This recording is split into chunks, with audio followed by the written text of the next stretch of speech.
देखिए, बुनियादी तौर पे ये appeal all India Muslim personal board की है और बहुत सारी जो तंजीमें हैं, ऑर्गेनाइजेशंस हैं, पॉलिटिकल पार्टीज हैं, उसको सपोर्ट कर रही हैं। और देखिए, लोकतंत्र के अंदर अपना विरोध जताने के कई रास्ते होते हैं। तो हमने एक कंप्लीट रोड मैप बनाया 3 महीने का। उसमें प्रदर्शन भी हो रहे हैं, बड़े बड़े जुलूस भी निकल रहे हैं, बड़े बड़े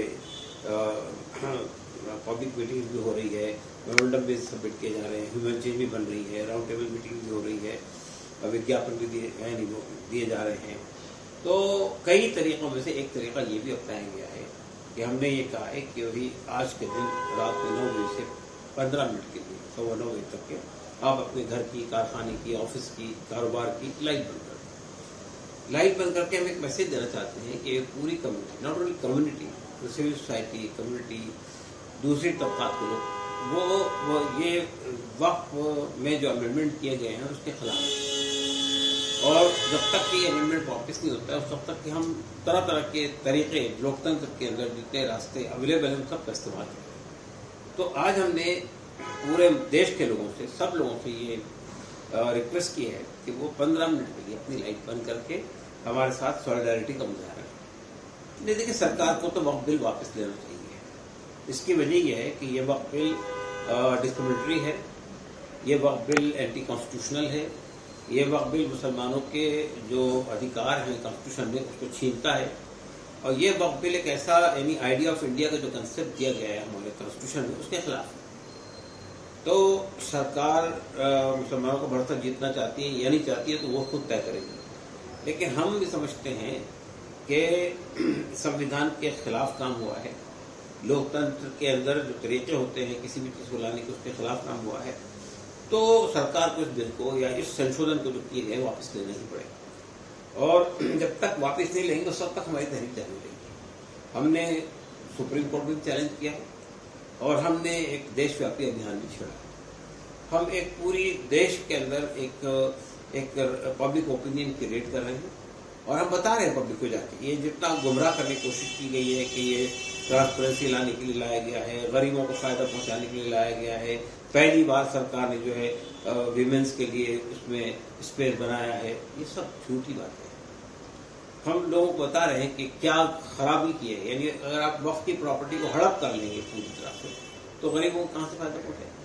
दूसरी बात ये कि ये जो वक्फ की प्रॉपर्टी है वो होती क्या है, मस्जिदें हैं, कब्रिस्तान हैं, दरगाहें हैं, खानखाएं हैं और आपके ईदगाह है।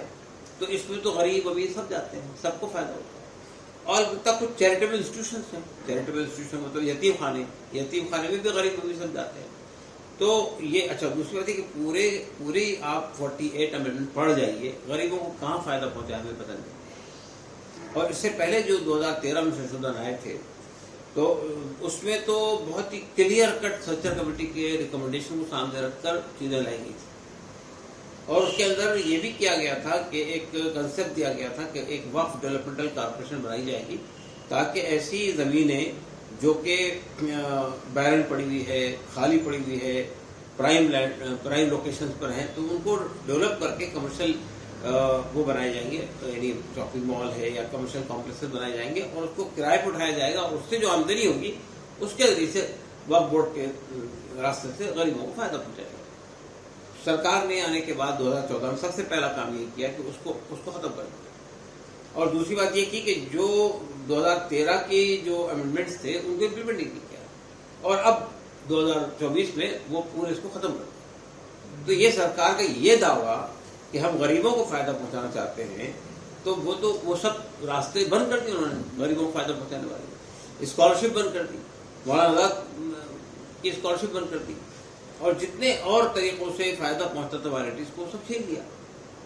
पार्लियामेंट के अंदर कोई बीजेपी के रास्ते से कोई एक भी सांसद मुसलमान का नहीं। पहली बार ऐसी मिनिस्ट्री बनी है 14 साल के अंदर, बल्कि पहले साल तो थे मुख्तार अब्बास नकवी, लेकिन उसके बाद तो कोई मुसलमान भी नहीं है।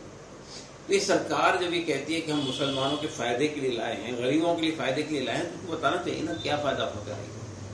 तो हमारा मानना ये है कि ये जो वक्फ करने में बिल लाया गया है और जो काम मंजूर किया गया है, ये वक्फ प्रॉपर्टी के साथ खिलवाड़ करने के लिए, उसे हड़प करने के लिए, उसे छीनने के लिए लाया गया है।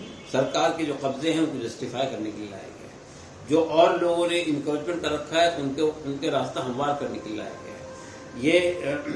ये वो सब चीज़ों को विड्रॉ करता है जो दूसरे इंडोमेंट को हासिल है, हिंदुओं को हासिल है, सिखों को हासिल है, बौद्धिस्टों को हासिल है, वो सब प्रोटेक्शन को हासिल है, लेकिन वक्फ से वो सब प्रोटेक्शन छीन ली गई। इसके बाद ये कहना कि हमने गरीबों का फायदा पहुंचाने के लिए लाया है, वक्फ को डेवलप करने के लिए लाया है, ट्रांसपेरेंसी लाने के लिए लाया है, करप्शन को रोकने के लिए लाया है, गलत बात है। और दूसरी बात ये बताइए बेटे कि ये सरकार ये कहती है कि वक्फ बोर्ड जो है में करप्शन होता था, उसके लिए कौन रेस्पॉन्सिबल?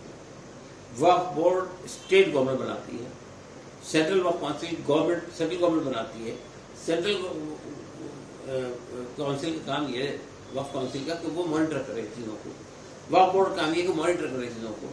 तो अगर ये नहीं कर रहा है तो उसके लिए रेस्पॉन्सिबल कौन? सरकार रेस्पॉन्सिबल है, कमेटी रेस्पॉन्सिबल नहीं है, चाहे वो स्टेट गवर्नमेंट हो सेंट्रल गवर्नमेंट। तो आपने उनको ठीक करने के बजाय कहीं जख्म है तो आप पूरी गर्दन काट देंगे क्या? तो हमारा क्या ये है कि ये पहली बार एक ऐसा संशोधन लाया गया है जो वक्फ की प्रॉपर्टी को डैमेज करने के लिए, खत्म करने के लिए, हड़प करने के लिए लाया गया है। और अगर सरकार समझती है कि वो मुसलमानों का विश्वास लेना चाहते हैं तो फौरी तौर पर वापस लेना पड़ेगा। गवर्नमेंट बहरहाल हम अपने लोकतंत्र है तो हम अपनी तहरीक चलाएंगे और हम सरकार को मजबूर करेंगे। आज ये सरकार नहीं होगी, अगली सरकार को मजबूर करेंगे, यही विड्रॉ। देखिए ये घटना जो हुई है, पहली बात तो ये कि मुस्लिम फैसला बोर्ड ने इसकी घोर निंदा की है और ये कहा है कि जो लोग भी रेस्पॉन्सिबल है उनको फौरी तौर पे आइडेंटिफाई करके उनको सख्त से सख्त सजा दी जाए। दूसरी बात, हमने जो लोग मारे गए हैं उनके परिवारों का सहानुभूति यही है कि भाई वो बेचारे मासूम बेगुनाह लोग थे जो मार दिए गए। तीसरी बात हमने ये कही है कि सवाल ये पैदा होता है कि कश्मीर में 7 लाख से ज्यादा फौज है, चप्पे चप्पे पे फौज है, पर्यटन जा रहे हैं, इतने बड़े टूरिस्ट जा रहे हैं वहाँ पर, और टूरिस्ट के प्रोटेक्शन के लिए मतलब कि आप एक आम आदमी भी और एक जर्नलिस्ट भी जाता है तो इतनी सारी सिक्योरिटी से गुजरना पड़ता है। सवाल ये पैदा होता है कि ये टेररिस्ट आ गए, उन्होंने गोलियां चलाई, उन्होंने लोग आइडेंटिफाई किया, नाम पूछा, नाम पूछ के मारा लोगों को और मार के चले गए। तो सिक्योरिटी क्या कर रही थी इस वक्त में कश्मीर के अंदर? क्योंकि कश्मीर इस वक्त यूनियन टेरिटरी है, स्टेट नहीं है, उसकी पूरी सिक्योरिटी सेंट्रल गवर्नमेंट के हाथ में है, होम मिनिस्टर के हाथ में है, गवर्नर के हाथ में है। उनको रेस्पॉन्सिबिलिटी देनी चाहिए कि जो कुछ सिक्योरिटी लैप्स हुआ उसके लिए वी आर रेस्पॉन्सिबल है। तो मेरा तो ख्याल था कि उनको इस्तीफा दे देना चाहिए था, इसलिए कि भाई इतना बड़ा वाकया हुआ है और आपकी इतना बड़ा सिक्योरिटी लैप्स हुआ है कि जिसकी इंतहा नहीं है और आप जो है वो इधर उधर की बातें कर रहे हैं और अभी उस सवाल का जवाब नहीं दे रहे कि सिक्योरिटी लैप्स हुआ कैसे, कौन रेस्पॉन्सिबल इसके लिए, आपने आइडेंटिफाई कैसे लोग? तो ये मैं समझता हूँ कि जब तक कि हम इसको आइडेंटिफाई नहीं करेंगे इस तरह के वाकयात होते रहेंगे और उस पर सियासत चलती रहेगी। अगर हम चाहते हैं कि कश्मीर में या किसी भी देश के अंदर, किसी भाग के अंदर आपको इस तरह के आतंकवादी हमलों को रोकना है तो हमारी सिक्योरिटी को बहुत टाइट होना चाहिए और सिक्योरिटी लैब्स को बिल्कुल भी बर्दाश्त नहीं करना चाहिए। अगर आपने इसको अलाउ करना शुरू कर दिया तो फिर जो है वो यही चलता रहेगा। तो उसको आइडेंटिफाई किया, किससे चूक हुई है? सवाल ही पैदा होता है कि आपने किसी को सजा नहीं दी उसकी। इससे पहले पुलवामा भी यही हुआ था। पुलवामा में जब कोई भी कैनवाय उसका मिलिट्री का श्रीनगर से जम्मू की तरफ जाता है तो पूरी टाइट सिक्योरिटी होती है, हर 10 मीटर फासले पे एक मिलिट्री का आदमी खड़ा होता है, कोई सिविलियन गाड़ी दाखिल ही नहीं हो सकती जब तक कि वो पूरा कैनवा गुजर न जाए। ये सवाल पैदा होता है कि एक गाड़ी जिसमें 300 किलोग्राम RDX भरा हुआ था वो जाती है और एक बस को हिट करती है, 42 लोग हमारे फौजी जो है मारे जाते हैं और अभी तक पता नहीं चलता था वो सिक्योरिटी लैप्स हुआ कैसे, कौन रेस्पॉन्सिबल है, उसको भी आइडेंटिफाई नहीं किया आपने।